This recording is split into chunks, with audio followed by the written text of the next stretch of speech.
சிறுவர்களின் பாதுகாப்பை கருத்தில் கொண்டு நியூஸ் போஸ்ட் முன்னெடுக்கும் பிள்ளைகளுக்காக விழிப்புணர்வு திட்டம் இன்று பண்டாரவளை நகரில் முன்னெடுக்கப்பட உள்ளது. சிறுவர்களின் எதிர்கால பாதுகாப்பிற்காக நியூஸ் போஸ்ட் சட்டம் ஒழுங்கு மற்றும் சிறைச்சாலைகள் மறுசீரமைப்பு அமைச்சுடன் இணைந்து இந்த திட்டத்தை முன்னெடுத்துள்ளது. இன்றைய விழிப்புணர்வு திட்டம் தொடர்பான மேலதிக தகவல்களை வழங்குகின்றார் எமது அலுவலக செய்தியாளர் ராசலிங்கம் ரவிராகு.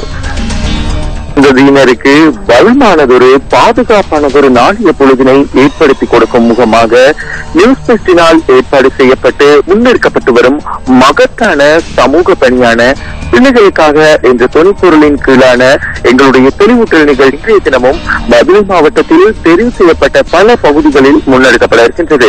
குறிப்பாக இன்றைய தினம் பண்டாரவளை, அபுத்தலை, நாய்பத்தம் மற்றும் பூனாகலை ஆகிய பகுதிகளில் எங்களுடைய இந்த தெளிவூட்டல் நிகழ்ச்சி இடம்பெற இருக்கின்றது. சிறுவர் உரிமை மீறல் மற்றும் சிறுவர்கள் மீதான பாலியல் துஷ்பிரயோகங்கள், தொந்தரவுகள், அநீதிகள் என்பன தொடர்பில் பொதுமக்களை தெளிவூட்டுவதுடன் சிறுவர்களுக்காக அறிமுகப்படுத்தப்பட்டுள்ள 129 என்ற அந்த அவசர இலக்கத்தையும் எங்களுடைய பொதுமக்களிடையே அறிமுகப்படுத்தி வருகின்றோம். ஆகவே எங்களுடைய அனைத்து சொந்தங்களுக்கும் இந்த வேளையில் அன்போடு கேட்டுக்கொள்கின்றோம்.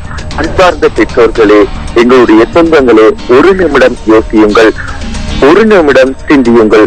உங்களுடைய பிள்ளைகளுக்காக, எமது நாட்டின் எதிர்கால சந்ததியினருக்காக உங்களுடைய வேலை செலமிக்க நேரத்தில் ஒரு சில நிமிடங்களை அவர்களுடைய வளமான எதிர்காலத்தின் பாதுகாப்பிற்காக நீங்களும் எங்களோடு கைகோர்த்து செயற்படுமாறு இந்த வேலையில் கேட்டுக்கொண்டு தொடர்ந்தும் எங்களுடைய இந்த தெளிவூட்டல் நிகழ்ச்சி தொடர்பான அனைத்து தகவல்களையும் வழங்குவதற்கு நியூஸ் பிரஸ் குழாமினர் தயாராக இருக்கின்றோம். நியூஸ் பிரஸ் செய்திகளுக்காக பண்டாரவளையிலிருந்து ராசலிங்கம் ரவிரகு.